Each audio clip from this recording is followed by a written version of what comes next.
Continuamos en Entre Nosotros, hoy con la presencia del profesor doctor Luis Alberto Semper, quien continuamos desarrollando este abordaje de un tema de nuestro tiempo, de nuestra sociedad, el estrés.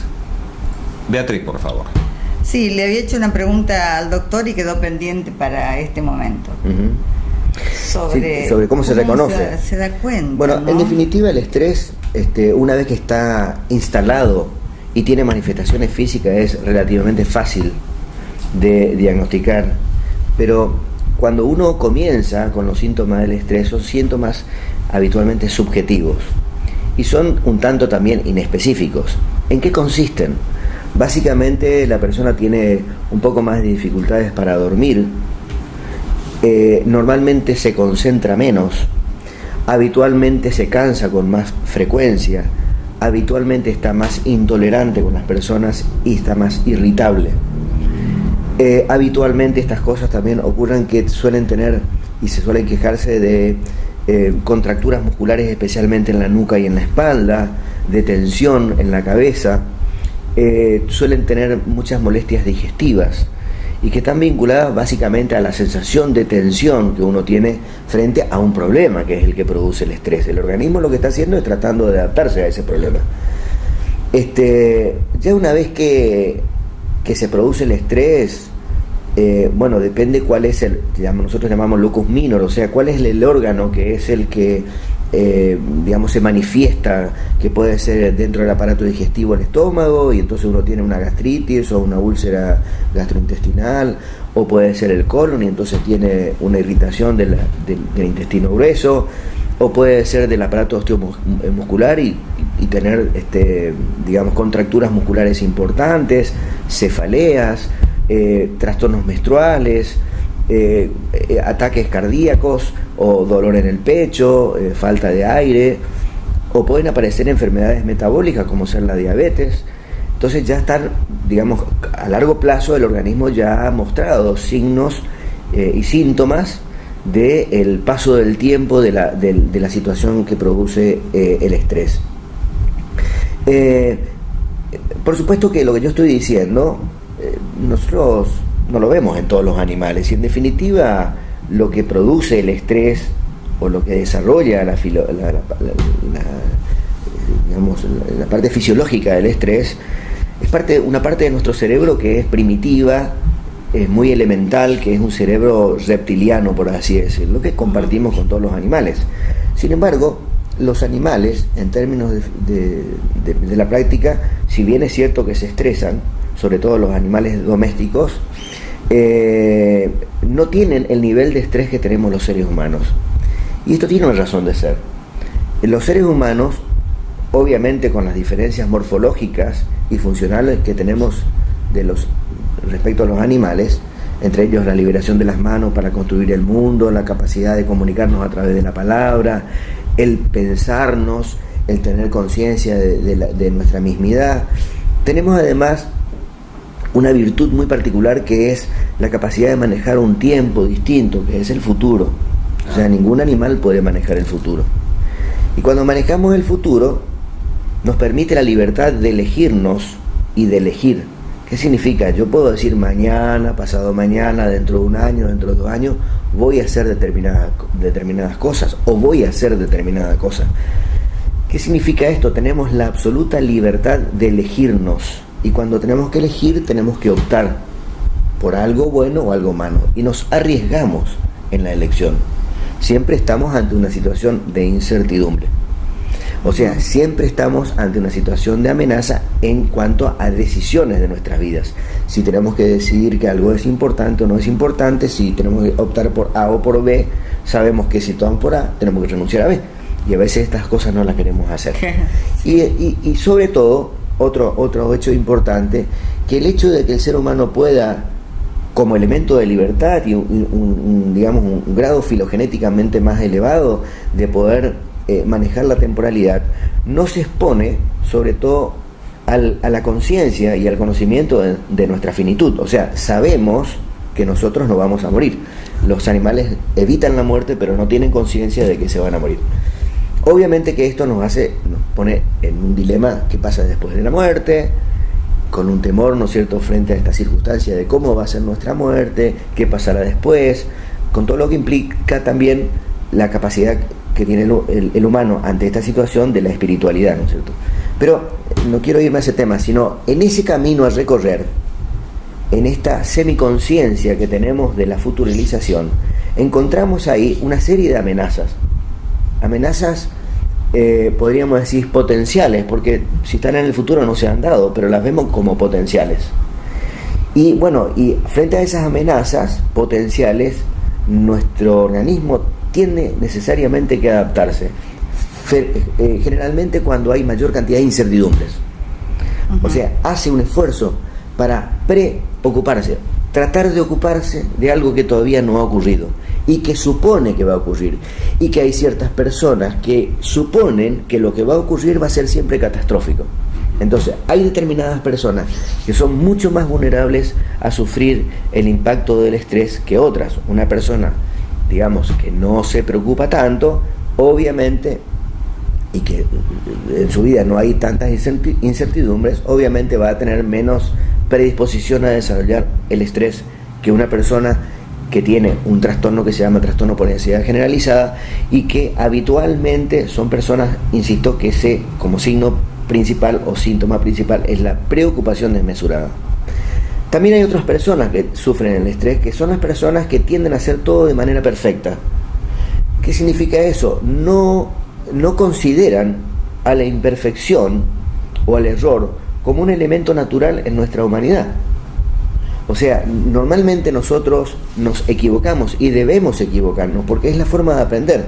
Si uno pretende no equivocarse y hacer las cosas de una manera perfecta, cuadriculada, reglada, donde no exista ningún tipo, de eventos, o sea, situación no prevista o vivencia no prevista, obviamente uno trata de tener una vida de esa manera muy estructurada. Pero como la vida necesariamente tiene que tener situaciones no previstas, eventos, y que yo creo que es lo que hace rica nuestra vida, obviamente siempre hay un nivel de incertidumbres. Entonces, también las personas que buscan tener una estructura muy armada de su vida, buscan el perfeccionismo, el tener dificultades en desligar sus responsabilidades a otra persona, quieren supervisar absolutamente todo, son personas también que son más vulnerables al estrés. Ajá. Exactamente, y lo que cuesta a veces es decidir, porque ¿qué hago? ¿Elijo quedarme en este espacio o incorporo muchos más espacios a mi vida y después las causas, las consecuencias? Yo creo que una de las cosas más importantes cuando yo hablo de la libertad, o sea, la libertad de poder elegir lo que nosotros querramos, cualquier cosa que nosotros querramos, esa libertad obviamente está limitada por las libertades de otras personas. Eso es evidente. Y esas libertades de las otras personas están establecidas por determinadas pautas que tenemos en la sociedad, que son en principio los dogmas, las costumbres, las leyes, la moral en definitiva, que hace que nosotros nos movamos dentro de determinadas pautas. Pero dentro de esa pauta uno tiene la libertad de elegir A, B, C, D, lo que pueda. La libertad con un pequeño requisito, que es la responsabilidad y el riesgo. O sea, si yo elijo determinada situación, conducta o destino de mi vida, estoy asumiendo un riesgo, un riesgo que obviamente estoy dispuesto a correrlo, y que a veces en la elección puede suceder de que no sea la correcta. Necesariamente ahí tendremos un aprendizaje para volver a replanificar y buscar otra opción. Esa es la plasticidad que nosotros tenemos los humanos como para adaptarnos permanentemente a cada una de las circunstancias y situaciones que nos toca vivir. Volviendo al tema, Jorge, lo hablamos, a veces que uno no se permite el error y se culpa, y viene la culpa, ¿por qué lo dije? ¿Por qué dije lo que no me correspondía? ¿O por qué a mí me tiene que pasar esto que no me debe pasar por tal o cual cosa? Y justamente perfectamente él lo dijo hace un rato. Una trampa, que la culpa busca el castigo. Claro. Hay un tema, bueno, por supuesto que la culpa es una vivencia personal que yo creo que es aprendida a través de generaciones. No nos olvidemos que nosotros venimos de una cultura judeocristiana muy culpógena. De hecho, hay otras civilizaciones que no sienten culpa. Pero en definitiva, ¿qué es la culpa? ¿O para qué está la culpa? Nos salimos del tema del estrés, pero está bueno. Sí. Bueno, ¿por qué está la culpa? Nuestro cerebro funciona siempre tratando de usar, entre comillas, en el buen sentido de la palabra, los objetos que están en el mundo. O sea, es una máquina que percibe objetos del mundo, situaciones, y los trata de usar inmediatamente. Es una máquina práctica. O los actos que nosotros emitimos a través de nuestro cerebro buscan objetos que sean adecuados, ¿no es cierto? O sea, yo si quiero tomar agua tengo que usar este objeto, no un reloj. Eso se llama praxia. Ahora, lo que hace nuestro cerebro maduro es usar no los objetos, sino usar adecuadamente los objetos. Por ejemplo, este vaso puede tener agua, es agua limpia, pero si tuviera un agua que fuera un agua de una cuneta o una cosa así, no sería usable, a pesar de que es agua. O sea, vamos aprendiendo a través del tiempo determinados valores. Valores que pueden ser preventivos, pueden ser éticos y pueden ser estéticos. Vamos aprendiendo valores preventivos, valores éticos y valores estéticos.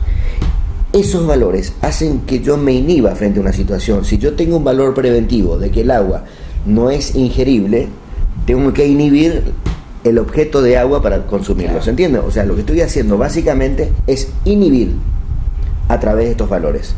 Ahora traten de imaginarse que si yo tengo valores éticos determinados, dados por la cultura, y yo no los uso, esos valores éticos, tengo un sentimiento personal que se denomina culpa. O sea, solamente yo sé que es pasado un valor o un dogma, una ley, una costumbre, una ética. Yo solamente en mi interior sé que he hecho algo que no corresponde con lo que yo tengo inculcado a través de la adquisición de estos valores que decía. O sea, la vivencia de culpa es personal. Ahora, si ante esa situación de falta de ética se entera Jorge o vos y me mirás a los ojos, no voy a tener culpa, voy a tener vergüenza. ¿Se entiende? O sea, la vergüenza es la mirada de mi prójimo que sabe que yo he infringido una norma ética o moral. Bueno, estaba pensando que podríamos ir a las cátedras que él realiza en su instituto y escucharlo horas y horas, ¿no? Pero bueno, él tuvo la gentileza de venir a hablar con ustedes y nosotros sobre un tema tan preocupante, que todos los días lo pensamos, lo sentimos y no sabemos cómo tratarlo o cómo tratar esa situación que vivimos y si tenemos o no tenemos estrés o el distrés. Uh-huh. Bueno, en principio te digo, me siento más cómodo acá que en las cátedras, ¿no?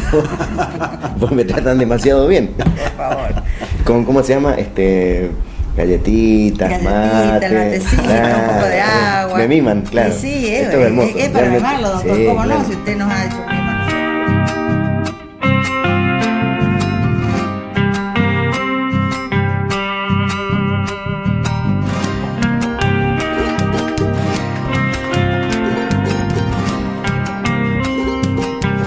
Contarles además que no todas las personas se estresan. No. Nosotros en este momento estamos haciendo en la práctica, concretamente en la práctica, y ¿cómo se llama? Incorporamos en la práctica nuestra algunos estudios que tienen que ver con lo que se llama genotipificación de la proteína transportadora de serotonina. Es CERT la sigla.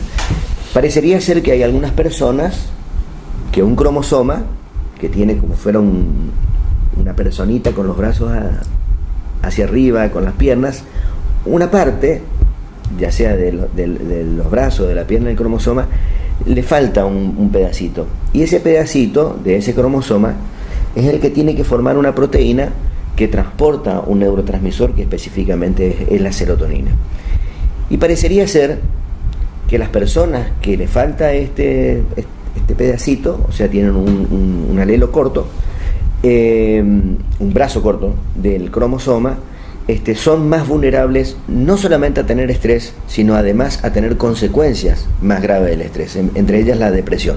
O sea, es un marcador de rasgo, no de estado, de rasgo, de vulnerabilidad de esa persona a tener cuadros o trastornos depresivos frente a las circunstancias que te pone en la vida, o sea, frente al estrés. Y esto creo que es un avance muy grande, porque además de esto, no solamente interfiere en la producción de una proteína, sino que además se ha visto que los cerebros de estas personas están, digamos, más vulnerables. Hay unas regiones del cerebro, una estructura del cerebro que se llama amígdala, que son como las alarmas que están en los lóbulos temporales, que en las personas que tienen esta alteración cromosómica, las alarmas son más grandes. ¿Qué significa esto? La alarma es más sensible a los estímulos externos, o sea, hay mayor reacción neurovegetativa, hay mayor reacción hormonal y humoral frente a la misma situación, a la misma circunstancia que otra persona tendría menos repercusión vegetativa y humoral. O sea, parecería ser que hay también una vulnerabilidad personal, genética, digamos, a sufrir el estrés. ¿Y qué se hace ante eso? ¿Qué se hace ante eso? Bueno, obviamente que en la época que mi padre ejercía la medicina, psiquiatra también, en realidad él tenía una digamos, era un hombre más sabio,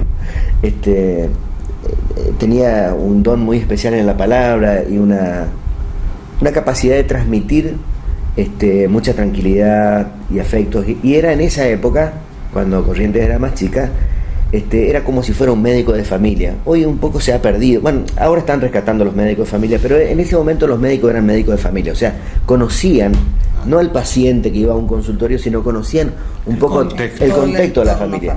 Incluso participaban de la familia, activamente participaban, conocían cada una de las familias, que se enfermaban, que otra cosa. Bueno, mi padre era uno de esos hombres que se daba el tiempo de hacer eso, de ir a la casa, de estar de ver cuáles eran los problemas económicos, cuáles eran los problemas laborales, los problemas afectivos, a veces religiosos o políticos que podían tener, y tratar, ¿no es cierto?, de digamos, sintetizar, por así decir, el problema y tratar de darle o ayudarles a dar una solución. Y en esa época, cuando una persona tenía un distrés o un estrés o una depresión por agotamiento al estrés, y por supuesto la persona estaba más o menos acomodada económicamente, me acuerdo que mi padre le decía, bueno, mire, trata de hacer un viaje a Europa. Uh-huh. Claro, ¿qué es lo que hacían en un viaje a Europa?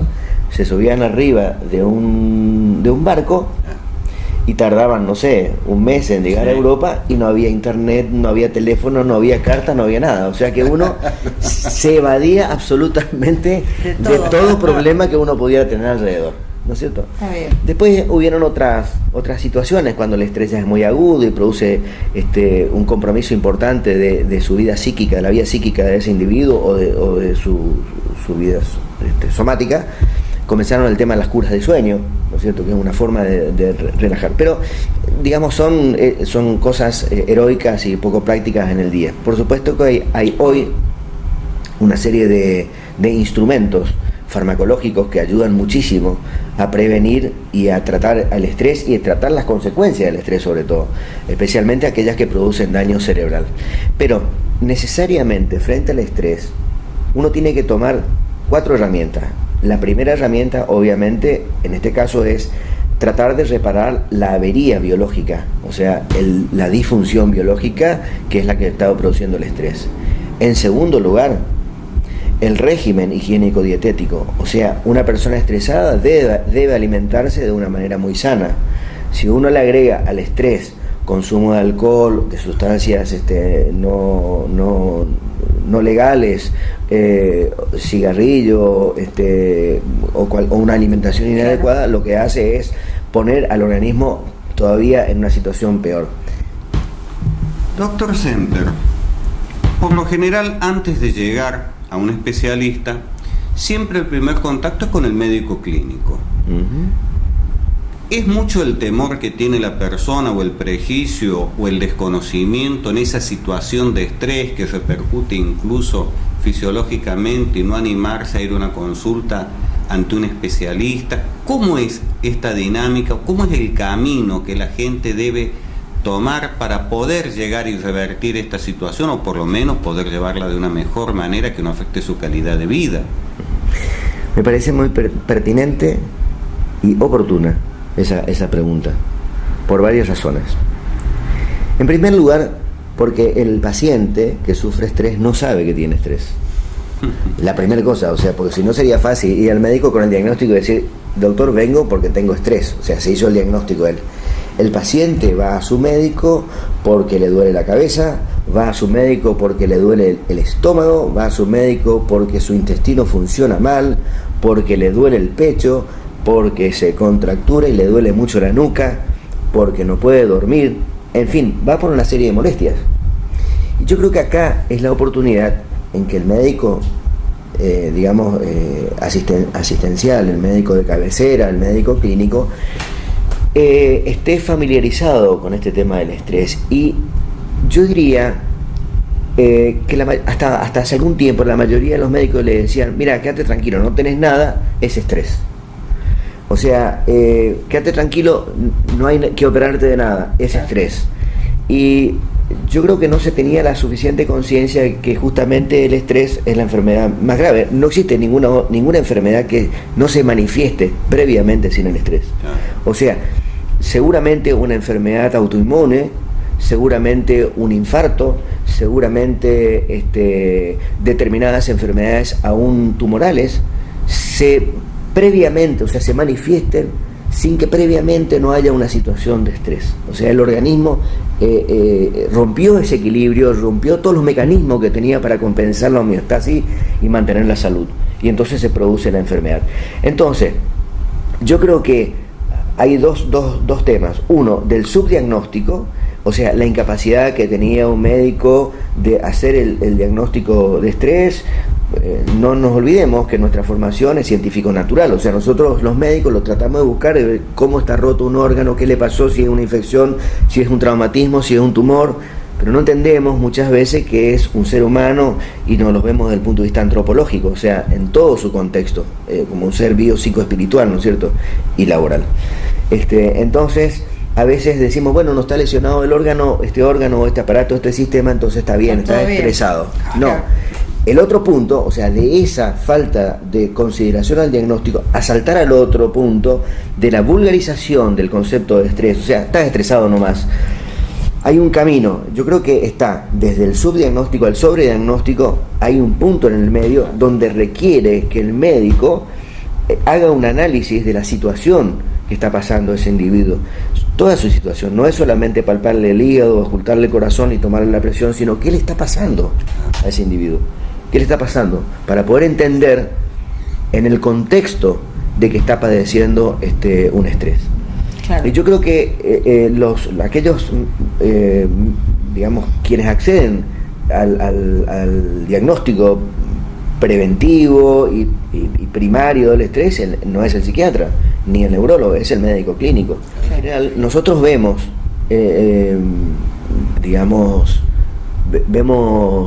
pero no pacientes que ven, con síntomas o manifestaciones somáticas. O sea, vemos las consecuencias psiquiátricas que puede tener el estrés. Por ejemplo, el estrés puede desencadenar con mucha frecuencia, más de lo que ustedes se imaginan, depresión. O sea, el estrés termina agotando a la persona, provocándole, en definitiva, una depresión. Un agotamiento por... Una depresión por agotamiento. Claro. Pero no nos olvidemos que también la depresión, aunque una persona no esté estresada, puede tener una depresión endógena y percibir la vida de una manera distinta que también le genera estrés. ¿Se entiende lo que digo? Sí, o sea, la depresión en sí misma como enfermedad primaria, ante la vivencia displacentera, ante el tener que enfrentar problemas con una carga peyorativa que está impuesta dentro de la depresión, de percibir el mundo a través de la culpa, a través del dolor, a través de la ruina, ¿no es cierto?, a través del nihilismo.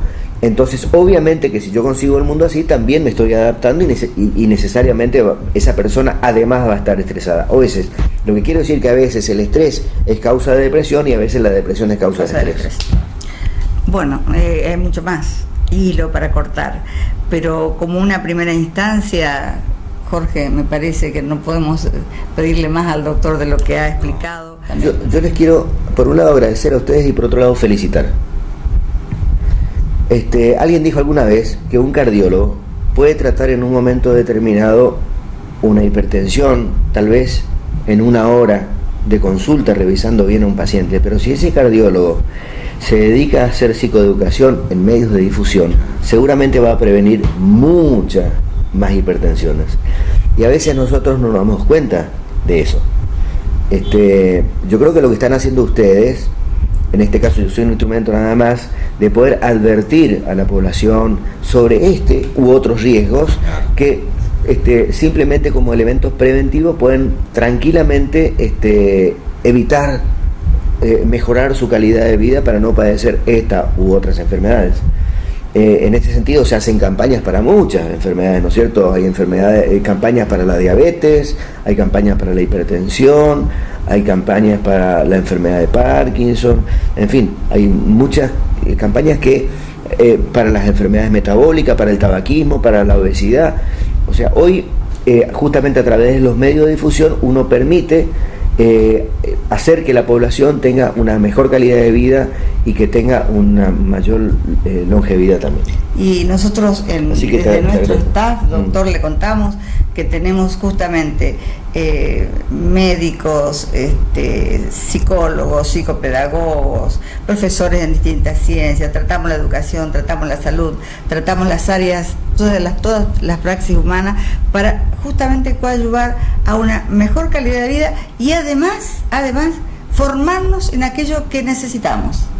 Le agradecemos muchísimo sus palabras y le agradecemos este tiempo y le pedimos por favor que no nos abandone, porque es tan bueno esto que está haciendo por la comunidad y la zona que nos rodea, que bueno, a la vez lo comprometemos en el tiempito que usted tenga para venir y hablar sobre otros temas, porque ya el teléfono indudablemente va a volver a sonar. Ayer ya sonó cuando en la radio salía que venía usted a estar entre nosotros. Imagínese ahora cuando se va. Por supuesto, le damos el teléfono al consultorio, pero qué buena es su presencia acá, doctor. Muchísimas gracias de parte mía. Gracias, Beatriz, gracias, Jorge. Gracias, como siempre me siento, como dije al principio, me siento realmente en casa, muy cómodo. Y después, en otra oportunidad, tenemos que invitarlo, o iremos nosotros a hablar con la rectora del Instituto Semper, su esposa, para invitar a tantos jóvenes y muchas personas a participar en los estudios que tienen para cursar en ese Instituto Superior de Profesorado. Muchas gracias, doctor. Gracias, Beatriz. Felicitaciones. Gracias, Jorge. Gracias, Luis. Y lo felicito. A usted. Esta ha sido la presencia en nuestros estudios del profesor doctor Luis Alberto Semper, médico psiquiatra, médico neurólogo. Continuamos en Entre Nosotros.